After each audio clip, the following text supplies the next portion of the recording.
तो दोस्तों, जहां पर एक तरफ धुरंधर 2 मूवी रिलीज होने के साथ ही रिकॉर्ड पर रिकॉर्ड ब्रेक की जा रही है और न सिर्फ भारत के अंदर बल्कि दुनिया में जहां जहां पर धुरंधर मूवी रिलीज हुई है वहां पर सफलता के झंडे गाड़ रही है। बट ऑफ कोर्स यह मूवी अभी पाकिस्तान में रिलीज नहीं हुई है, लेकिन जो पाकिस्तानी विदेशों में बैठे हैं वो सब इस मूवी को देख करके कई शॉक्ड हैं तो कई हैरान हैं और कई इसे प्रोपेगेंडा बता रहे हैं तो कई इसे रियलिटी के काफी करीब मान रहे हैं। क्योंकि इस फिल्म के अंदर यानी धुरंधर फिल्म के अंदर अदपी की यह सिर्फ एक फिल्म है यानी एक काल्पनिक कहानी है, लेकिन इस काल्पनिक कहानी में जिस तरह से जो पाकिस्तान के रियल लाइफ कैरेक्टर्स साथ ही पाकिस्तान के रियल जगहों और वहाँ पर हुए रियल इवेंट्स को लेकर के जिस तरह से ताना बाना बुना गया है, वही बात इस धुरंधर फिल्म को एक इंटरेस्टिंग और यूनिक स्टोरी बनाती है। और इसके साथ ही कई पाकिस्तानी जो इस मूवी को देख रहे हैं और क्योंकि यह मूवी ही पाकिस्तान के ऊपर बेस्ड है तो पाकिस्तानी इनफैक्ट भारतीयों से भी ज्यादा इस मूवी यानी धुरंधर मूवी को ज्यादा एक्साइटमेंट और कौतूहल दृष्टि से देख रहे हैं और पाकिस्तान में हुए इवेंट्स और इस फिल्म में जो कैरेक्टर्स हैं उसके ऊपर बात कर रहे हैं। तो दोस्तों, आइए देखते हैं आज की इस लेटेस्ट वीडियो को। धुरंधर पहली मूवी आई थी। धुरंधर मूवी एक ऐसी है जिसमें हिंदुस्तान ने मूवी बनाई है, 8 घंटे की इकट्ठी फिल्मिंग की गई है। अब उसका पार्ट 2 आया, 4 घंटे की फिल्म थी और उस पर रिव्यू हम इसलिए दे रहे हैं, हम मूवी के रिव्यू वगैरह नहीं करते। मैं और सबीन कल रात देखने गए हुए थे। वो पाकिस्तान के ऊपर बेस करके बनाई गई है।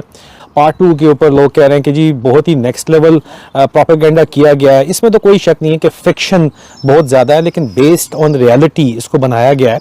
लेकिन पाकिस्तान के अंदर जो आसिम मुनीर जिस वक्त DGISI था और बाजवा जिस वक्त आर्मी चीफ था, तो सीरीज़ ऑफ असैसिनेशन हुई और वो बाकायदा पाकिस्तान में बताया गया कि RNAW उसको काम कर रहा है।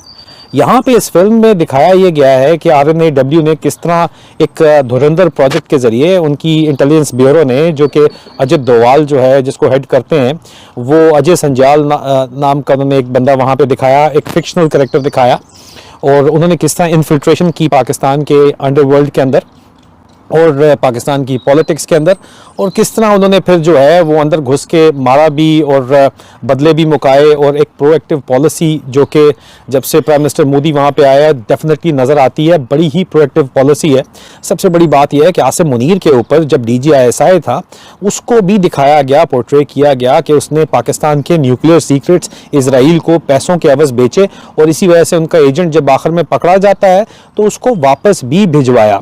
नो डाउट के नैरेटिव वॉरफेयर है, नो डाउट के जो है वो मतलब रियल लाइफ जो वाक़यात हुए हैं उनके ऊपर बेस करते हुए इसको बनाया गया है। लेकिन इसमें भी कोई शक नहीं है कि हिंदुस्तानी इंटेलिजेंस ने पाकिस्तान के अंदर इन्फिल्ट्रेशन करके ये ऑपरेशंस सरअंजाम दिए और पाकिस्तान के क्रिमिनल एलिमेंट्स को इस्तेमाल किया गया है। मैं सबीन से पूछूंगा वेलकम करते हुए कि उनका इस मूवी के ऊपर क्या रिव्यू है।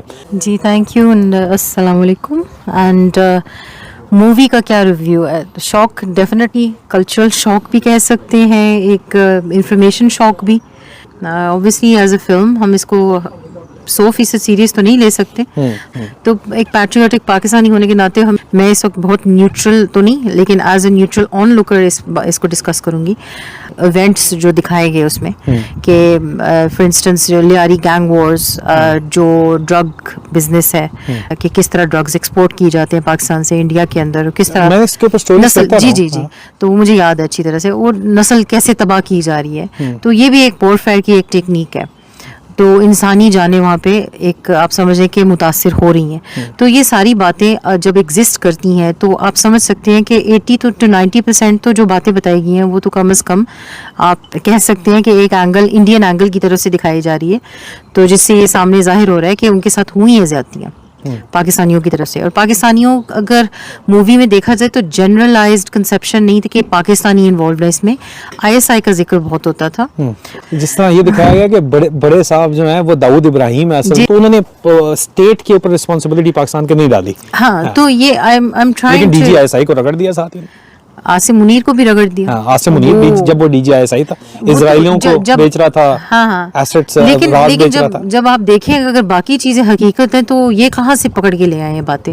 कुछ तो है बिहाइंड द सीन्स जो हमें नहीं पता। उन्होंने कहा था ना अजय सन्याल जो अजय सन्याल बना हुआ है, क्या इजराइलियों ने हमें नहीं बताया होगा, तुमने उनको बेचा। इनका जब एजेंट पकड़ा जाता है तो उनका डायरेक्टर जनरल IB अजय संजाल जो अजित डोवाल को रिप्रेजेंट कर रहा है वो फोन करता है DGISI को, क्योंकि आपस में DGISI और उनके तल्लुकात तो होते हैं, अभी भी NSA DGISI से, अभी भी NSA अजित डोभाल हैं, उनका यहाँ के पाकिस्तान के NSA DGISI है जनरल आसिम मलिक के साथ 1-to-1 डायरेक्ट हॉटलाइन है। तो फ़ोन करता है और कहता है कि भाई आपने जो मेरा बंदा पकड़ा हुआ है उसको छोड़ दो और प्राइवेट जेट आ रहा है उसमें बिठाओ।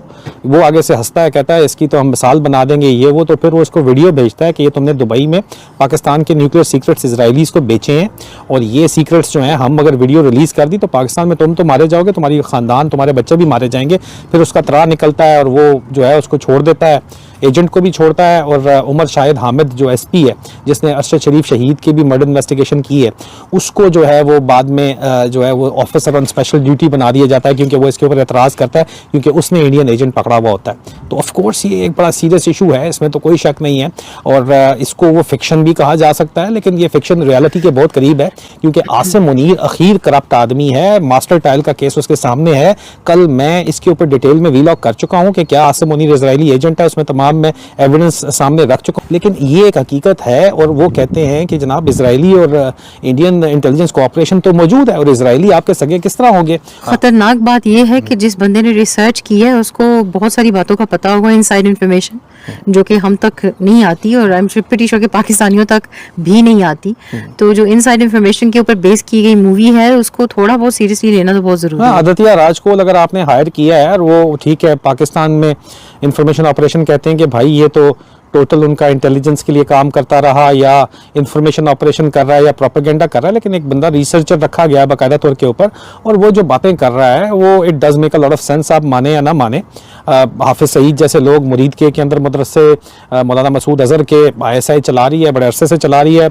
आज भी वाइट हाउस में दाऊद इब्राहिम बीमार पड़ा हुआ है, इसमें कोई शक नहीं है, लेकिन Dawood Ibrahim is just one of the pawn for the Pakistani military establishment जिसके ऊपर उन्होंने डायरेक्ट टच तो किया है लेकिन इतना ज्यादा टच नहीं किया। ऑफ कोर्स बायस तो मूवी है लेकिन बहरहाल वो बायस एक्सपेक्टेड थी। सच बात जो मैं बताऊं, आई फेल्ट इनक्रेडिबली अनकंफर्टेबल। मैं अनकंफर्टेबल फील कर रही थी, मैं उस बैठे हुए यही सोच नहीं ये नहीं हो सकता। मैं आपसे पूछ रही थी ना बार बार ये ऐसा हुआ था, ऐसा हुआ है, और आप मुझे अक्सर कहते थे कि जी ऐसा हुआ है। मैं इसको बड़े तफसील से देख रहा था कि वाकई ही मैंने पहले इस पे ब्लॉग भी एक किया है कि विश्व गुरु का इजराइल को बाप मानना क्यों बाप, बिल्कुल सही माना था बाप। एक सिर्फ ये अखंड भारत है, वो ग्रेटर इजराइल है। वो दुनिया पे जुल्म कर रहा है तो ये भी दुनिया पे जुल्म कर रहा है, पानी रोक के बैठा है आपका।